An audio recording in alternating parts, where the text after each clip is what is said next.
Good morning, everybody. It's December right now, and we're in two places across the country right now. But we have so much to update everyone on. Chance, I think the first major update right now is that magnificent beard of yours. What's going on, man? I mean, you don't have the gray ID, but it looks good. Mama wanted to change up. So November, we started it, and then I had a friend play a bad trick on me, so it got kind of lightly trimmed up, and I had to come back in December with it. So here you go. Well, you're looking good. You're looking ready to go now. You're looking good in those digs over there. Where are you? Well, I am in Park City, Utah, and Next to and I'm not quitting Memphis. I'm not giving up on Memphis, but there's a lot of big mountains here to mountain bike and ski. So that's hard. It's a hard lure for Brian. First world problems, right? So this had to be important to pull you out of the mountains.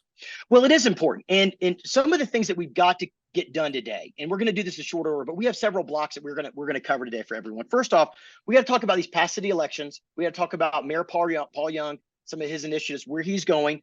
Then we've got to get into, and boy, I've got so many notes, some of the big issues of the day, the big issues. I'm going to cover the stadium runoffs, things like that we'll get into. And then we got to cover the biggest issue, crime, right? And what our plan is through the Greater 901 to deal with that. So Chance, let me get into it and start asking you tell me a little bit about your interpretation of the city council elections and the mayor's election we just wrapped up. Yeah, I think one, it shows the power of the Greater 901. Clearly, the races that we focused on and that put out the scorecard and educated voters on key positions of candidates had overwhelmingly A, higher turnout, and B, impacted both the mayoral's race and the city council races. I don't think there's any question about that. People recall when we started the Greater 901 PAC, we basically had three missions that we wanted to do: influence local elections, economic development, and lobby the state for West Tennessee's fair share. And then overarching all that, the major theme throughout the entire city and every conversation that we've been involved in has been crime. And so now we'll have a new administration coming in and a new city council. And I'm actually very excited about who they are. Yeah, well, Chance, I think you really hit the nail on the head, is because I heard when we started the 901, how many people were frustrated thinking about quitting the city, but they really thought they had no voice and had no say and no power in the situation. And I think because people came together and rallied together and realized that their voice did matter, it was impactful, and they did have an impact on these elections. And so kudos to Memphians for getting engaged and jumping in there and volunteering and having a say in these elections. I mean, they do matter. Now, of course, they help get people elected. Now we got to hold them accountable. That's exactly right. And look, there were some real surprises. And there were some not surprises, but I mean, wait, hold on. Who surprised you? I wasn't surprised. Look, I'm going to tell you right now, she ran a great campaign. Pearl Walker surprised me. You had a lot of power brokers in the Whitehaven community. You ended up having the fire association strongly behind Colonel Kirkwood. I thought when that thing hit a runoff, Pearl was in trouble. Man, she took it. And I'll tell you what, one of our highest grades. Yeah, the one thing about Councilwoman Walker is she's a hard worker, and she's been entrenched in the community for a long time. And when you go into a place, in Orange Mound or Whitehaven, and I remember walking in with Reginald Milton, one of our former county commissioners. I mean, you walk in, they say his name, they say, "Hi, how you doing?" I mean, that the guy's of the people, and Pearl's of the people.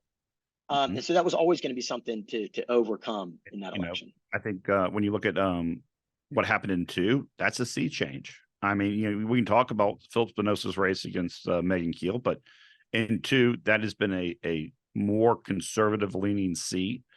Scott McCormick got the endorsement of the Republican Party, rode into a runoff, and I mean, just flatlined. And Jerry Green, and I mean, it was close, but it shouldn't have been that close. And Jerry Green has been running a sustained, well-funded, but here's the thing: boots on the ground, knocking on doors, time and time to get her supporters out. And that's going to make an impact on the council. But you could tell that the people who were more organized and had very good campaigns won. And I'll give it one caveat, with the exception of Philip and Megan, because Megan ran one hell of a race. I think that was just voter education about where their position. Well, I think a lot of people ran some pretty solid campaigns, right? And I think that's the first hurdle to winning, right? Is running a good campaign. You can be the best elected official in the history of the world if you can't run a good campaign. You're out. So this is why I'm glad that people got involved. The second issue is what you stood for mattered. What you were going to do versus what others were going to do mattered. And the people that were indicating that they were sick of crime, sick of being easy on criminals, and wanted to hold people accountable, which I know that's a terrible thing to say in today's society. You can't hold people accountable. Everybody's got to be a snowflake. Everybody's got to be safe and coddled, right? But back to our original polls, Memphians have been consistent. We want to love all people. Memphis provides more charity per person than almost any city in the nation. We're a very giving city. We want to help people get out of systemic violence, out of systemic criminal patterns. But then we still want to hold them accountable. And that's what all of our polling showed. And those elected officials said, we're going to hold criminals accountable while still working to try to stop them from becoming criminals. Those are the ones that won. Unanimous. And look, I think we can get into a second here, talk about the runoffs that just passed the city council for future and the referendum that'll be. But the way you saw this play out the most was in the mayoral race. I cannot tell you countless times I got stopped and said, hey, who are you voting for in the mayor's race? And who's going to be best on crime? Is it going to be the sheriff or is it going to be Mayor Young? I think people understood where the Turner campaign was going, and no one had any confusion about where Doc Harrington stood. So, when it is interesting. I'm sorry, Chase. It is interesting. So Van Turner, county commissioner, had been running a long time under the banner of, kind of defund, right? Defund, now, maybe 3 or 4 years ago. Place of the problem. Yeah. 3 or 4 years ago, that might have been a winning plan before people really understood the repercussions of that. Mm-hmm. But our voters and Memphians across the board, across political lines, voted for people that were going to support public safety because they want to be safe. But I do want to ask you. Sorry, go ahead. The question isn't now, are people supporting public safety? It's, do you believe that it's a lock them up, or do you believe it's a all of the above, or do you believe that it's go do economic development well, get people paid, get kids in school, get mothers jobs, and over time you'll reduce crime? And I think the person who was the person who articulated the broadest plan was Paul. And so his coalition was basically progressive young Democrats and East Memphis mothers. I mean, you probably couldn't have a more eclectic coalition, but that's what brought him across the finish line. In roughly, by I may say, almost to an exact 0.5% of exactly what we predicted was going to happen. So our polling was dead on. And when you get into the polling, that's what people wanted. People want a tough on crime, but all approaches are valid. Well, I think that the other thing is Memphians need to learn what to trust. What data to trust and what data not to trust. And it's, on Mark Twain, I think it was Mark Twain that said, lies, damn lies, and statistics, which kind of implies that polls are lies. Well, they can be, and they're easily manipulated. And so in the future, we hope that people will come to trust our data because it was point on. And that's why people ask me, look, man, I've known Paul for 20 something years, man. I was on a nonprofit with him, but you and I agreed to stay out of these races so we can provide unvarnished, unbiased data to people. And some people got frustrated with us because they were like, no, we want you to be for so-and-so. We want you to be for so-and-so. But we just wanted to give the data and the information so voters can make a choice that they could agree with. Mission accomplished. 100%. Now the question is, can he deliver? Well, let's get into this because the council, before we get into the man, because right now the council, taken strong, you got some outstanding personalities coming back. One of them's your brother. One of them's JB Smiley. You got some real hitters coming in. You got some new faces coming in. But right now they're doing some interesting things. One, One, they have put it on for August of 2024. We got to pay attention to this stuff way out. It's almost a year away, right? But it'll come quick. Is it the voters of Memphis are going to have a choice to make the mayoral race a runoff, much like, and this is weird for people. Let me give a little background. It used to be that the mayor did have a runoff. All right. So I think it was prior to the 1991 consent decree that the mayor of Memphis had a runoff, just like the single member council district. So if no one gets 50% plus one vote, they have to go to a runoff. The top two vote go to a runoff. And it happens like 6 weeks later.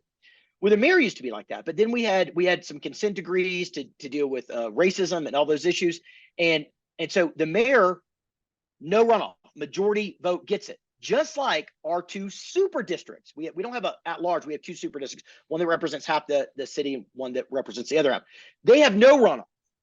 So it's weird for voters, right? So the issue is, do we want the mayor's race to have a runoff? And we'll get into this closer to the August 2024. I just want people to understand that's coming down the pipeline. But Chance, my question for you, why do you think the council is doing that?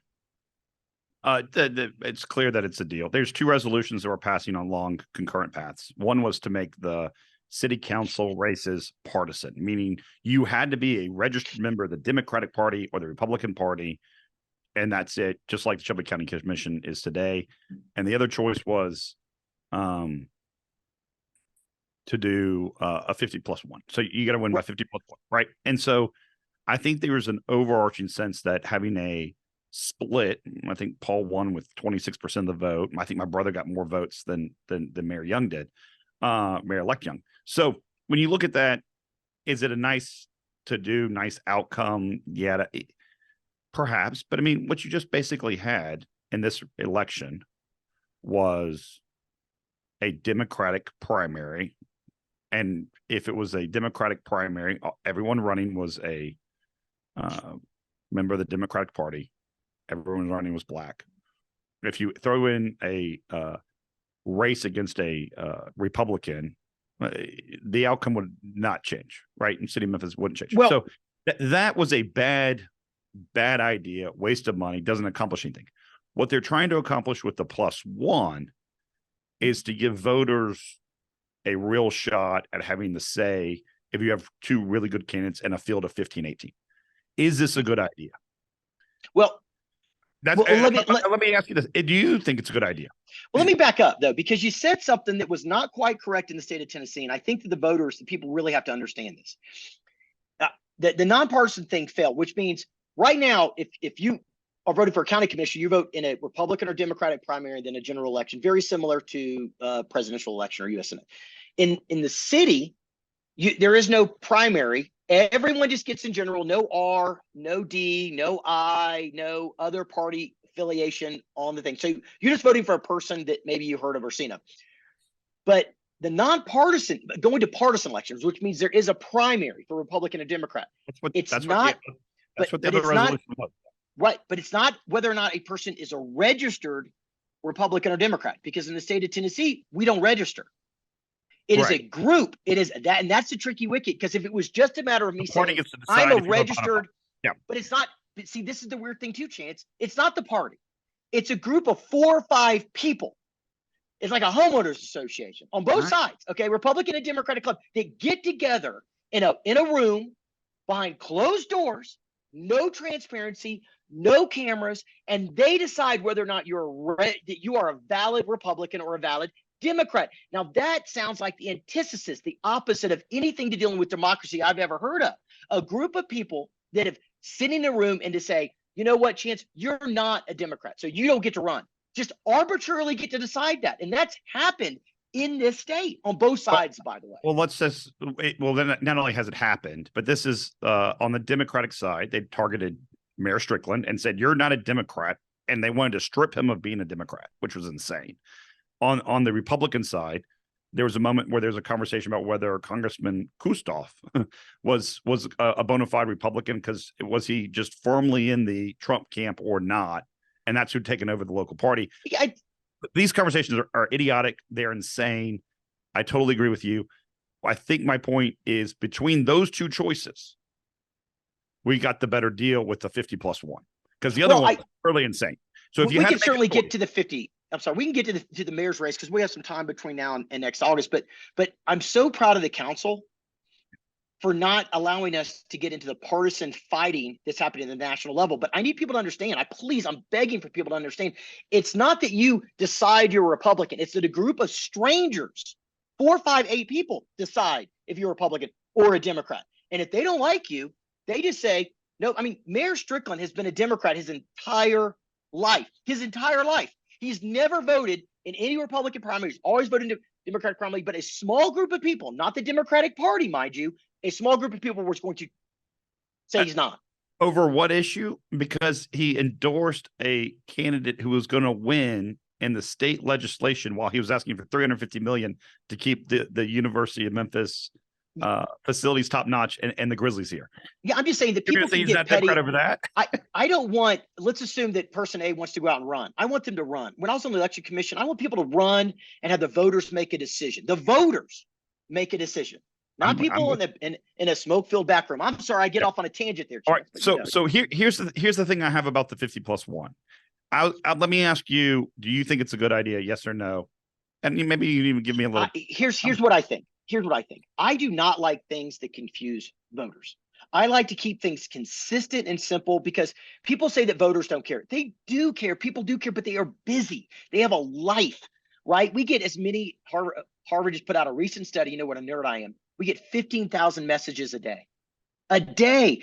So they want to be involved. They want to vote for things they understand it, but nobody understands that some districts are single member, some are at large.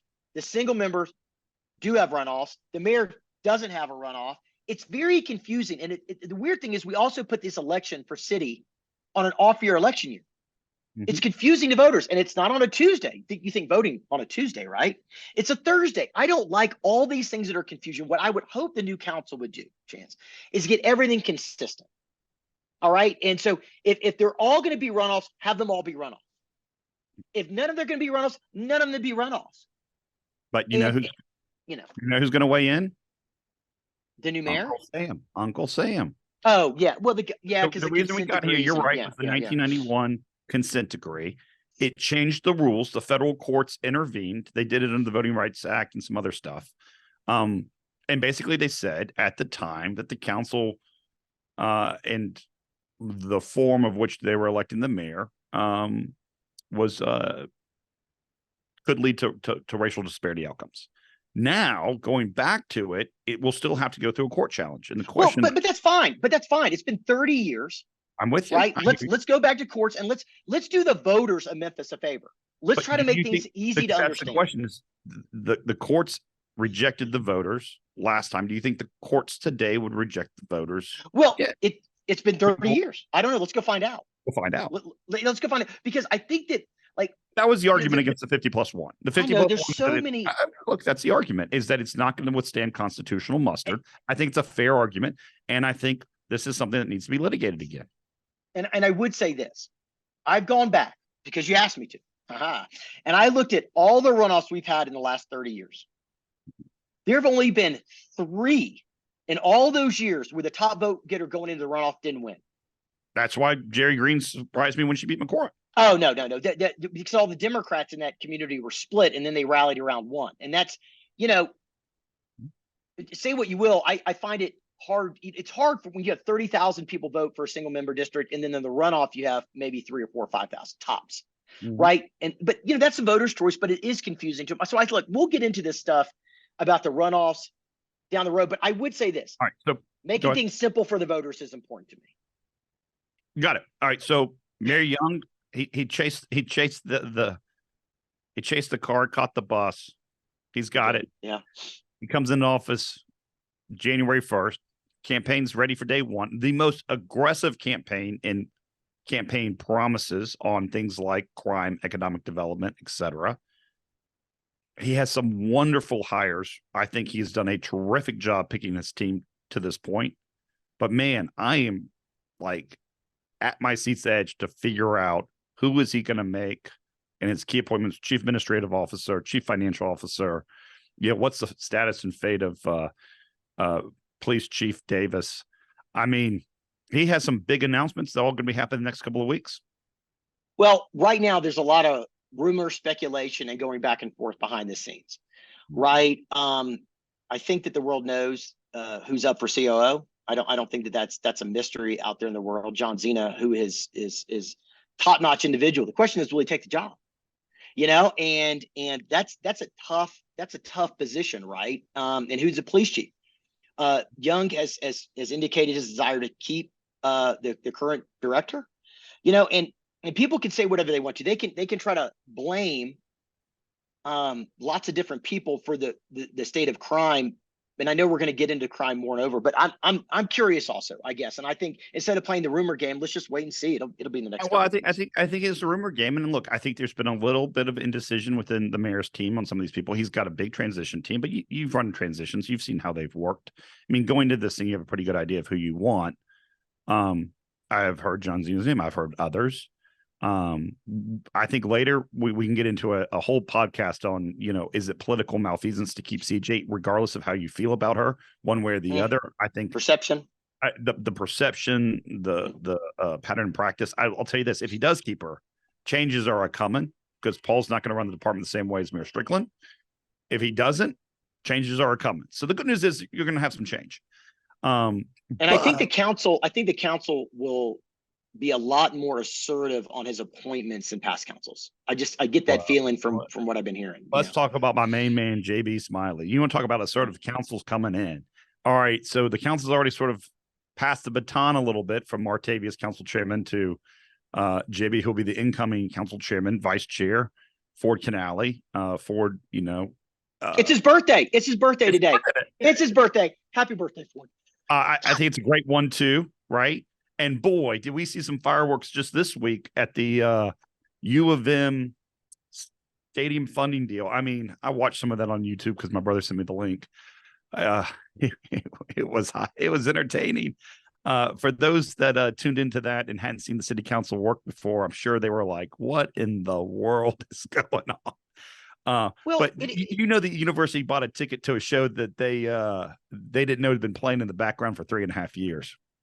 Well, it's hard because I've always run on the side of the fence, on the political side, not always on the business side. And the gap in Memphis, we're in.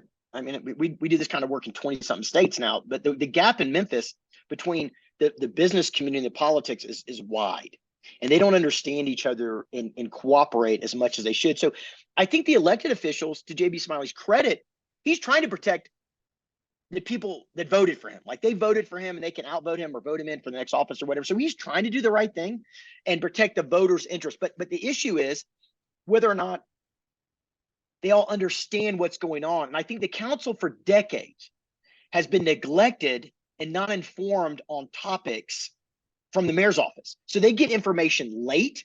They don't get a great understanding of it. So, but then they want sign on the line decided. So it's like if I said, Chance, I need you to buy a house right now. I need you to buy a house, sign the paperwork now.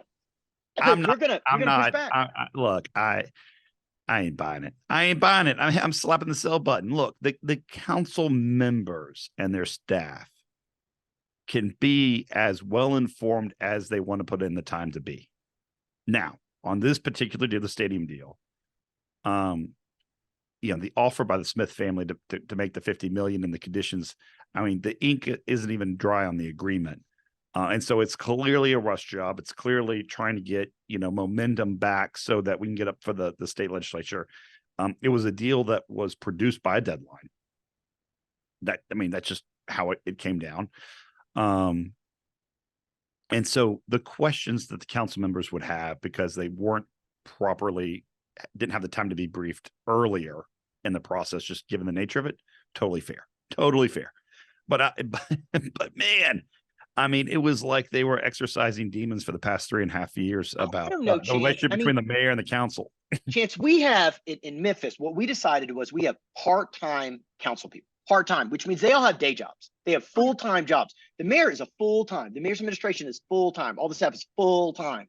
I think that the future mayor, and I think we got to be supportive of this, has to develop stronger relationships where they're communicating back and forth so the council doesn't get surprised. And all I'm saying is it's a two-way street. I look. Yeah, they got to be available and open to hearing from all the facets. Sure.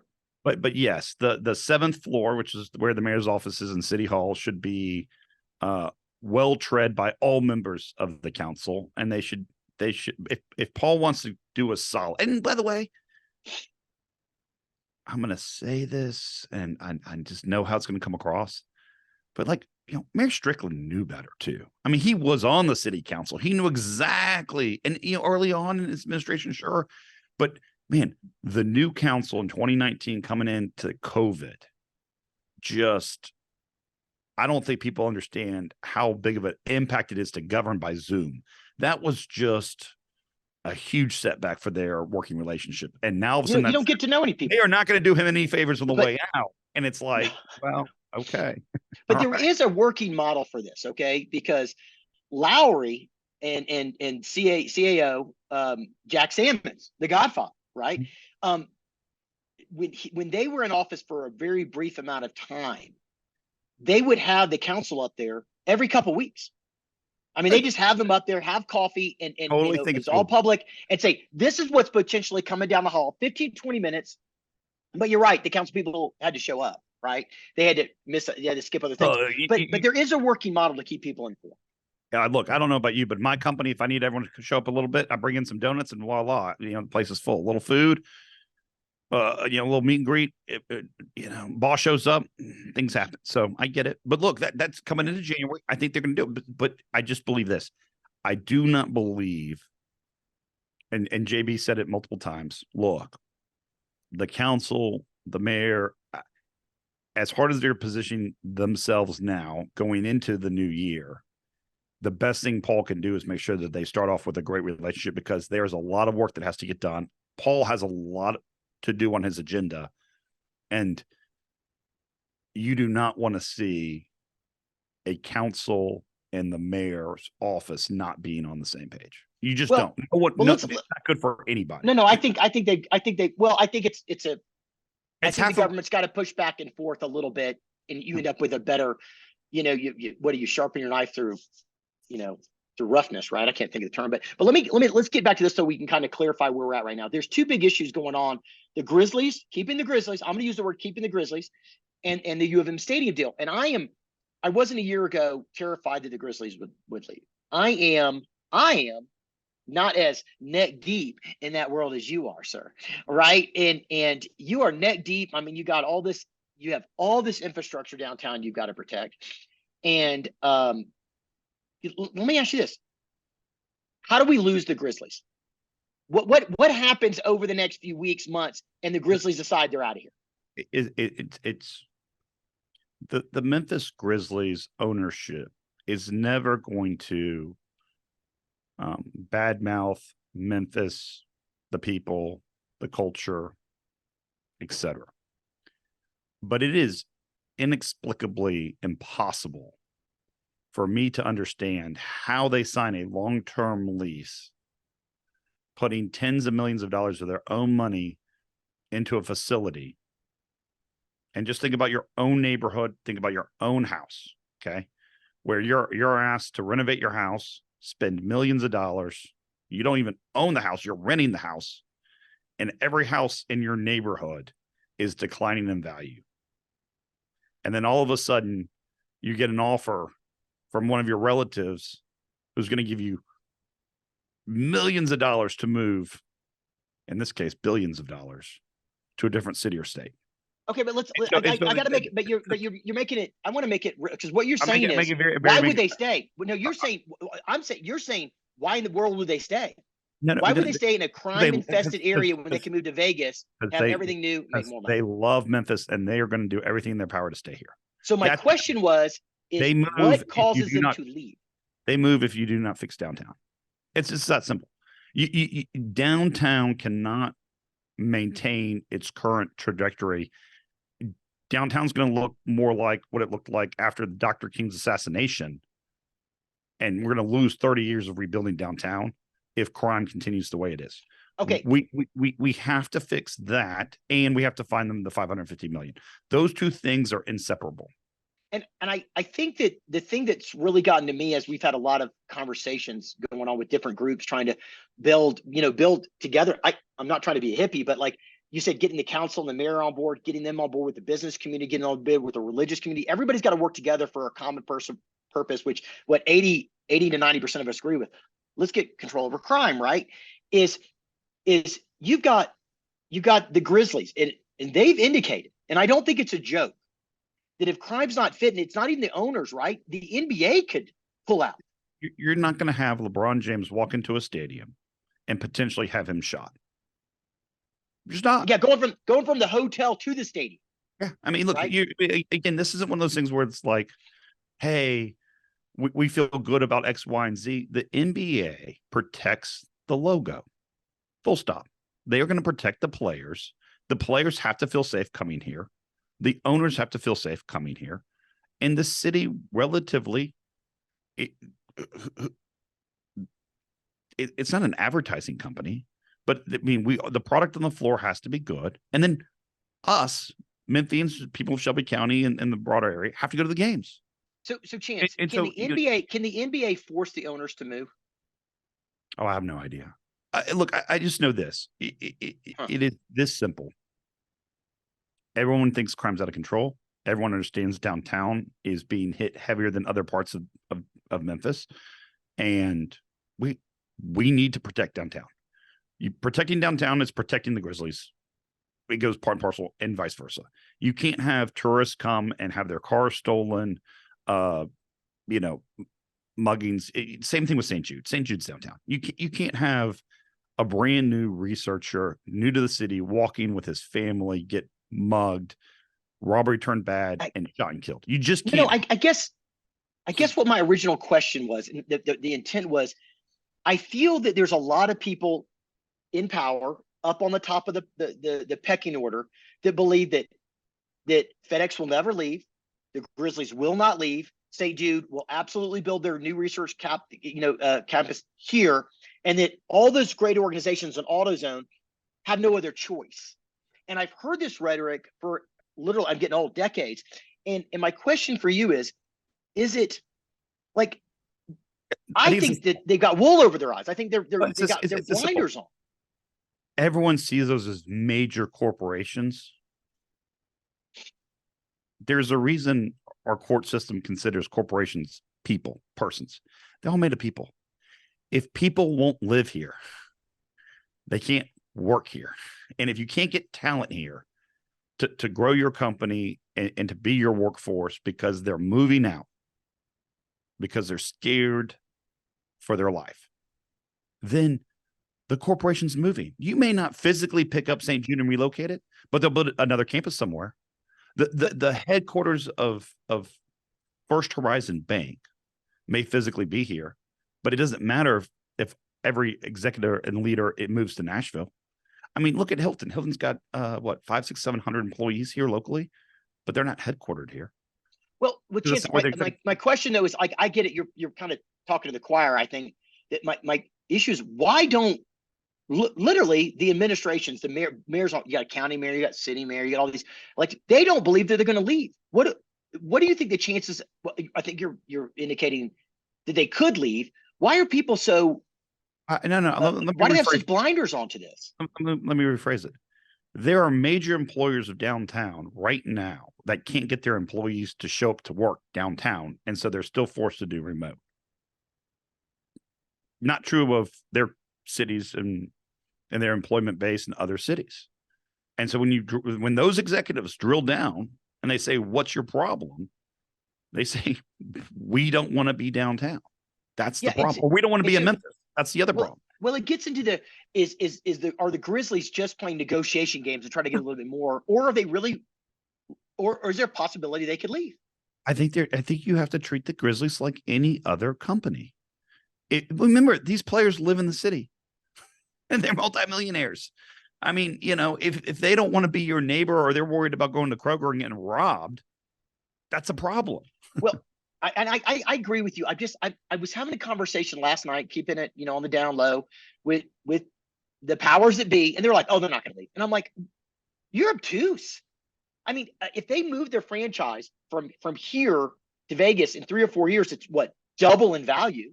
The owners would make more money, and that scares me. And they don't have to deal with the crime problems. Yeah, that's where I think you and I disagree a little bit. Like the Grizzlies ownership, every time I've interacted with anyone, whether it's local minority partners or the majority, they love Memphis. They are tied to the community. They are integrated with the community. They understand they have one opportunity to fix the neighborhood, and that's before signing a new long-term lease. And they are going to take that to make sure the neighborhood's fixed. And you'd be crazy not to. I mean, again, this would be one of those things where like they want to be here. We want them here. We got to find the $550 million to do the renovations. It sounds like a heck of a lot of money. I can't wait to see the plans. Totally understand that they're, working on a timeline that's 3 or 4 years from now to do the actual, improvements. But at the end of the day, downtown needs to start back on an ascending path. And everyone agrees. Like there's not an elected leader or a person living downtown or a corporation that does not agree that downtown is more dangerous today than it was 5 years ago. It also means that we can fix it. Well, let's get into this because there's a lot of research out there that says as downtown goes, the city goes. Yep. Right. So you got to focus on the downtown. And we know that we've got to help with crime. We got to start digging into this major issue. And I think that there's a lot of evidence right now that where we should focus is downtown because of Grizzlies and St. Jude and these major corporations where people either want to live and have fun and tourism. Heaven forbid people come and visit and spend their money here, right? So let's start getting. It's just simple. If downtown declines, property taxes go up. Property taxes go higher, more people leave. The tax base shrinks. Less employers come because there's less employees here. Taxes go higher. Right. So we know the premise, but let's get into what the plan is. Let's kind of get into what we're thinking about going. The plan's simple. There's a terrific report. University of Memphis Public Safety Institute. If you did not know, the University of Memphis has an actual institute called Public Safety. They have everything from economists, behavioral psychologists. It's an absolute fantastic entity. The Downtown Memphis Commission hired them to say, what do we need to do to make downtown safer? The money came to do the study from the Shelby County Commission. So you've got the city government, the Downtown Memphis Commission, the University of Memphis, everyone. They issue a 50-page report. You can go on to the University of Memphis Public Safety Institute, download it. Maybe we'll even share it. It has 147 recommendations. It is the third government study since 2020 looking at downtown safety. How many have been adopted? 0. 0 recommendations have been adopted. There have been op-eds by the sponsors. There's been media stories, etc. Not a single resolution, not a single ordinance, not a single finger lifted so far to adopt that plan's recommendations. That's going to change. Number 2, in that plan, which is highly researched, footnoted, etc., just to give you how silly it is that we are not moving heaven and earth to go faster on this stuff. There was a literal section that says crime hotspots and places that are not secure and are rampant for armed robbery is the exact location that the St. Jude researcher was walking with his family. This report's been out since June. We've got to do better. Yeah, Chance, but I want to get beyond. We got all the damn cities in the world. Let's talk about the greater 901. Let's talk about what our plan is and how we need people to start to crush it. There's not a better plan that I know of that's been well researched, footnoted, documented. It covers everything from the pedestrian mall to parking to parking lots, environmental design. Question is, how do you pay for it? And I think that's the conversation that the public sector and the private sector have to have. But there are things that only the government can do. There's things that only the private sector can do. And there's things that we have to do cooperatively. And we need Mayor Young to come on and start day one adopting and implementing this stuff. And I think he will. I think the new council will. I think the best news is that it is now more and more evident that the private sector has to get involved. And I think that's where you see the Grizzlies actually taking a leadership role. I'm not. People are worried about them leaving. I'm thrilled that they are not leaving, but leading this conversation. Well, you and I have, and along with a lot of others, have started to put together Operation Blue Guardian.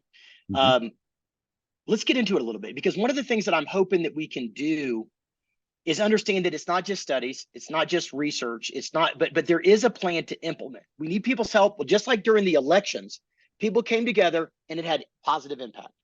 Now we've got to start doing all the follow-up things. And I've gotten a lot of people have been asking, what's next? What's next? Well, I think this is next. You want to get into that today on this cast? Yeah, let's get into it. Look, but I want to start with, I want to end the stadium still with one thought. My brother made this quote from the dais, so I don't mind repeating. If you want to see the whole session, you can go to the YouTube and do it. But he said, look, no one's against the university and the 120 million. And it was a specific compromise between the Smith family, who $50 million donation really changed the entire conversation, because otherwise I have no idea where we'd be without them and their contribution. The Grizzlies have said on the record, we are not going to hold this up, and the university should get the 120 and let them go to get to 220 million. So that's 120 in state cash, 50 million from the Smith family, 50 million to be raised by the university. That's your 220. On the Grizzlies side, there is still a gap. So when you go to 550, there is still a funding gap that needs to be figured out. So you have that issue and you have the crime issue. I think the Grizzlies and the public sector have to figure out how to get the financing in place. The piece that is not the Grizzlies to bear, but also I think, as we just talked about, a requirement for them to stay long-term in downtown is downtown has to be a safe environment. And so in that, whether you're a business leader downtown, whether it's the chamber, whether it's the DMC, Memphis Light, Gas and Water, the government itself. The government's one of the largest employers of downtown. No one is coordinating everyone together in that effort to make sure that happens. So what happens when you have bureaucracy? It's just inertia, nothing. Well, what you're saying is, and just to summarize for people that aren't dug into this issue, is we basically need, in order to get the new stadium for U of M, get all that happy, get the renovations for the Grizzlies, we need three things. We need two things. We need 800 million, which we're short, $50 million on the U of M side that they've got to raise. And then how much are we short on the Grizzly side?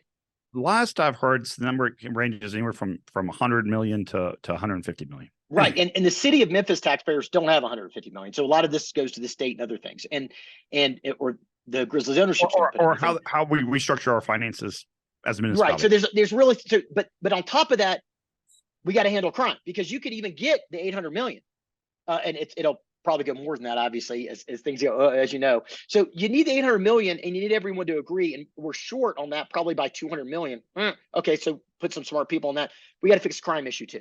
Because even with the 800 million, if the crime thing goes, they still go. But that's exactly right. And that's my point. Like, I think everyone, whether you read Jeff Calkins's column or you listen to Sports Talk Radio or you're tied into the political ones, I don't think the money's going to be the issue. I think we will be able to bridge the money issue. There may be some common sacrifice on how to do that and some pain points and some trade-offs. But, and you said this earlier, and this is what triggered the whole thought. If we don't make downtown safer, it's not the 800 million for two sports stadiums that's the problem. It's the huge hole that we're going to throw in the overall municipal bucket that is our budget, because tourism's down and property taxes have to go up, and crime has a devastating impact. Crime will cost us way more than 800 million. Yeah, Chance, but we don't have to reiterate the problem statement. I think everyone gets it. Right. Yeah, we know it. So are you going to tell me about the plan, man? Do I got to beg? No. Do I got to beg? Because you know me, I'm just an old soldier, brother. I want to get to the action, baby. I think people get the problem, but I do think, and I do appreciate you digging into the problem with the Grizzlies, because I think many people that's have the greater missed threat. That is a greater threat. That's the greater threat. The greater threat isn't finding the funding to do the stadiums. The greater threat is that we don't turn around downtown. Okay, so earlier you had indicated the missions of the Greater 901 elections. We did that. There'll be future elections, not next year, no elections next year. So we'll get to that again. Accountability and then state and crime. And this is part of that second bucket, right? Yeah. So we had an election. Yeah. We're going to have some referendums. We talked about that earlier about the going to a runoff, and then public policy. So this is where we've been quieter because we've been working 40, 50, 60 hours a week on this. Which I also have a day job. But I mean, I hope that you're still selling hamburgers because I have no idea what my company's doing. I have no idea anymore. But this is really important. So here it is. Operation campaign Blue Guardian. And why don't you walk us through the three operations, Brian, of what we're trying to figure out? I think fundamentally we know that there are three primary things that have got to occur. And you said it best, right? So where there are really good scientists that have studied the why. And then we need action on making it happen. Number one, we call it Operation Fearless Truth. These are cool code names. I wish one is Operation Wolverine, but we may have to change the titles. Is Operation Fearless Truth's goal is to actually enforce existing laws. Now, I know that sounds like something from the 1980s, but what's happened, and we're going to start to dig into this. We're going to have some judges on and some prosecutors on and in the future to kind of explain the why. So I'm not going to get into the why this is going on, but what we know is a lot of elected leaders and judges and DAs and prosecutors have stopped fully enforcing the laws, right? And I'm going to have our producer, Jackson, add Judge Carter's report to our website, and it will kind of explain some of the why, and we'll break that down later. But they've stopped enforcing the laws because there was either a massive defund initiative or they're overwhelmed. They haven't gotten back into it after COVID. The prosecutors don't have the experience they used to. There's a lot of reasons, but we just got to get them to enforce the damn laws. So that's the first operation, and that is through victim impact stories, social media pressure. That's where we need the people. That's where we need, just like in the city council race, we need people to show up and post things on social media and make their desires known. So that's the first bucket. Did I get that one pretty good, Chance? Yeah, I think that's perfect.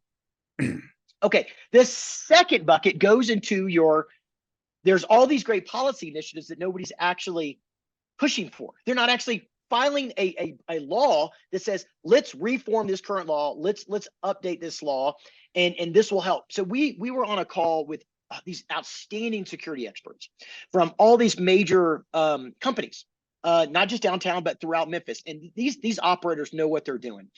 And like they brought up a law change I'd never thought of. I'm not a security expert.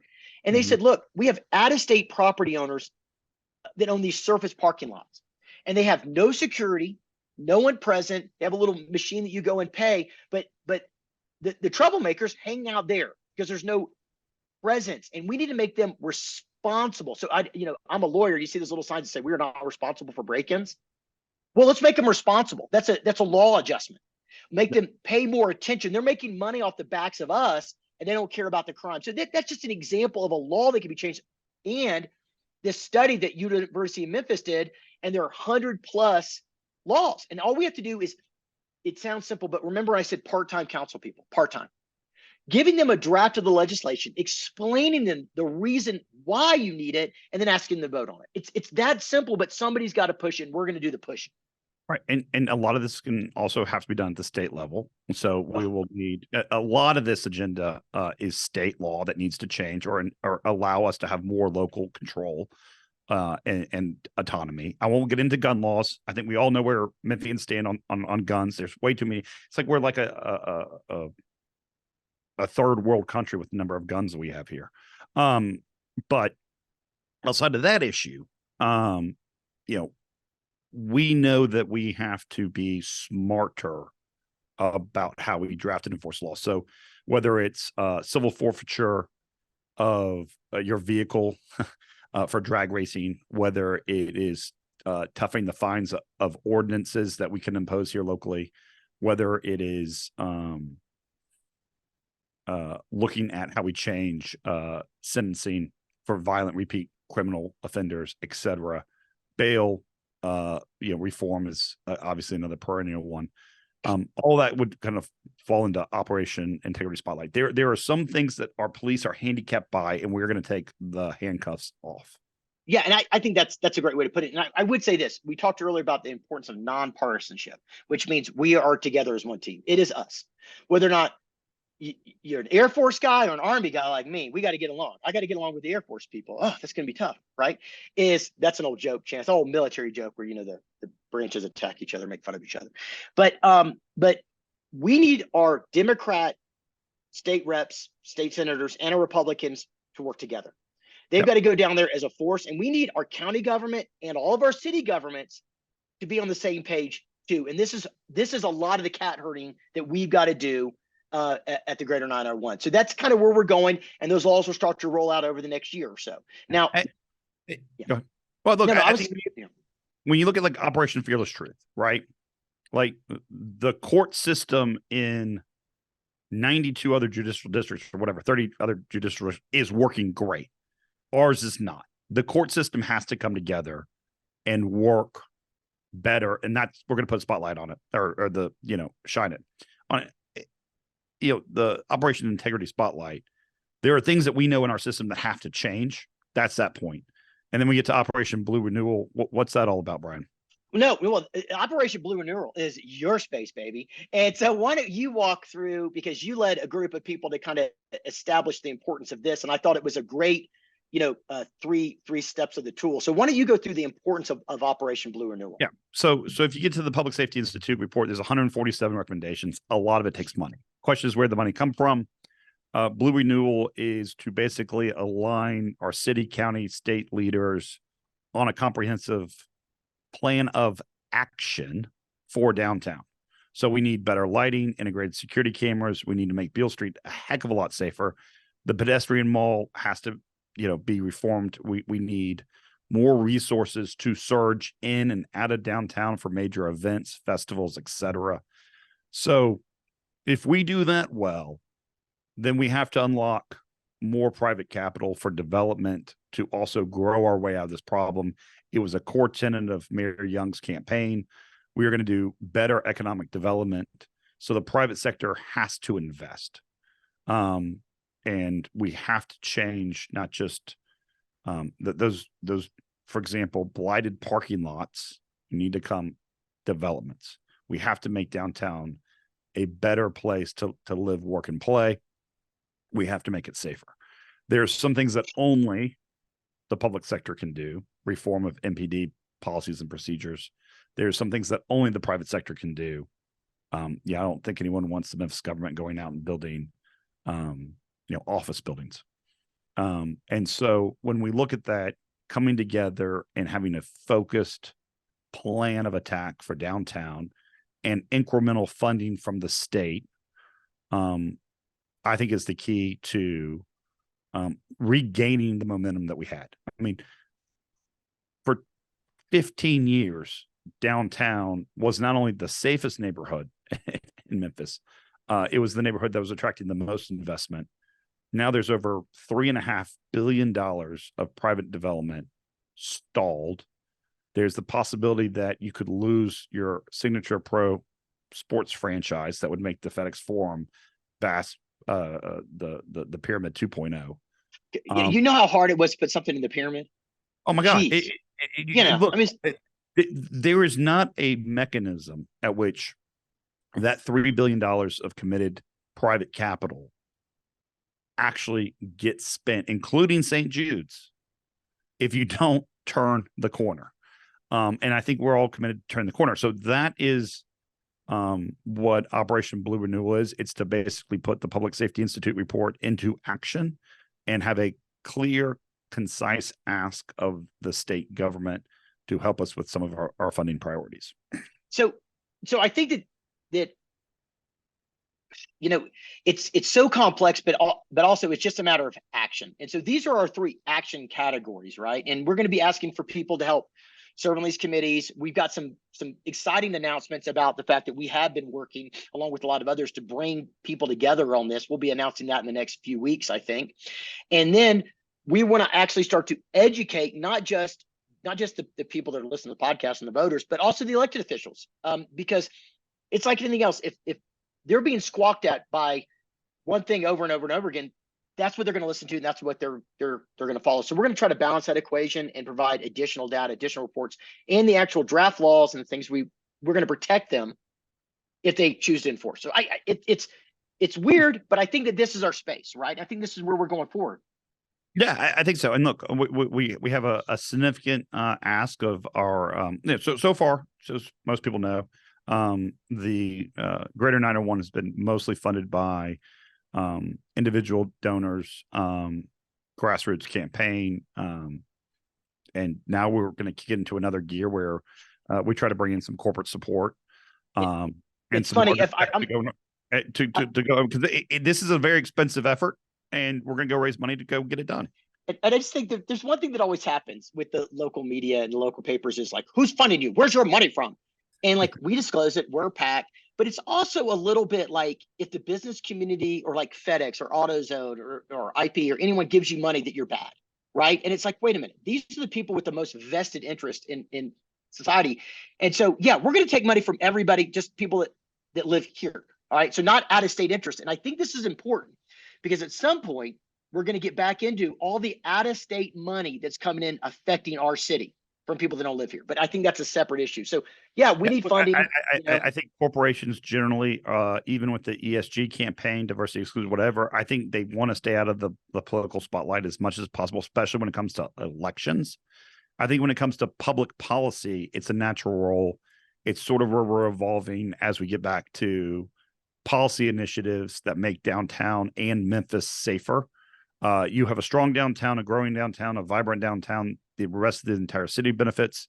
It's the highest return on your invested taxable dollar, and it's where most of our tourism is related. If you look at our reputational scores over the last 3 years related after post-COVID, I mean, right after COVID, it was some of the highest scores we've ever had. I mean, Memphis was named Condé Nast city to be. We had, I mean, we were on top of the world.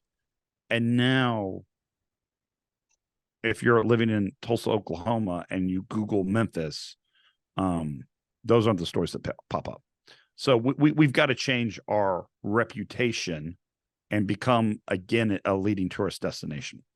Well, and I think you said it best earlier when you said, look, we gotten out of it, upward trajectory, we dipped, and I call it a dip. It's a massive disruption that we can course correct if we start working together. And so that's going to be our path for the next few months. And there's a CNBC just did a huge spotlight last night, aired. Nashville was the story. They interviewed thousands of different people, but then the ones that they broadcast, AllianceBernstein was a signature company there. And they said, why'd you choose Nashville? And they said, well, the incentives were nice, but they weren't any different than what every other city had offered us. The reason we chose Nashville was because it was growing and thriving and people wanted to live here. So when you say the health of Memphis, I get back to the people. We know that we will have made the right decisions throughout this entire state if people say, I want to move to Memphis, not one out of two considering leaving. That is the goal. And we do that, then we don't need to give away the house to recruit people here. Yeah. Right? Yeah, like everything becomes easier if people want to live and work here. I'm telling you, perception of crime is the number one barrier to that. And that means it's the number one barrier to economic development. So I think that this is a good kind of ending point for today, if you're cool with it, because we have to start dividing these subjects up and talk about, specifically how we're going to do these three different tiers working with the government in general. Right? But you said bipartisan. I want to just hit this. Crime is not a wedge issue in Memphis, Tennessee, even in Shelby County, right? I mean, you can look at the victims of crime. You can look at where the crime occurs. You can look at how people feel about it. It's 85% of us all feel the same way. But I want to make just this point, and then you can tell me to get off my damn soapbox because I'm going to say it again and again and again. If you're in the restorative justice camp and crime does not materially reduce because of whatever is happening there, the folks that are going to be the most impacted are the very people that your policies are claiming to help. Meaning, if we can't figure out a short term to medium term, tough on crime, get it under control, and this continues to spiral the way it's spiraling, then the downhill repercussions of that is higher taxes, more aggressive, higher unemployment, more crime, etc. There is no way. There is no rebuilding and doing all the other programs that people want to do without stopping crime first. Well, that Chance, has to occur, or the other stuff we won't have the money to do. No, I think Chance, I want you to stay on your soapbox. I want you to stay right there. And you had a really good idea before the podcast as we were preparing about, I want to bring on the restorative justice people. I want to understand the perspective. I want to understand how I think we all have the ultimate goal of less people growing into a life of crime and less criminals impacting us. And then, obviously the perception issue. And so we're going to be over the next, few months, not just working on these 3 tiers, we're going to be interviewing new people. If you have somebody you want us to interview, email us, let us know, man. We want to give a full in-depth viewpoint that's quicker than a 4-minute read on the newspaper side or on the TV. So I think that's where we're heading, and I hope people pay attention as we go, and invite your friends to follow us, and invite your friends to get on our email string as we start to push these out. And I think I'd like to say sorry for the delay since our last podcast, but this behind the scenes stuff taking a lot of time, right, Chance? It's taken a lot of time. And a lot of it wasn't ready to share, right? Like, if we didn't feel very confident that we can go and do this, we wouldn't be sharing it today. We have some really big announcements coming up in the future. I feel more optimistic about Memphis's future today than I did a year ago. That's for damn sure. Yeah. And that's where I want people to go, with the understanding we got to get to work. So, hey, everyone, thanks for watching. We'll be back with some major announcements, and also, share this so we can keep educating you out there. And we're going to be, looking for other people to interview to learn more. So send your suggestions. All right. Thanks, everybody.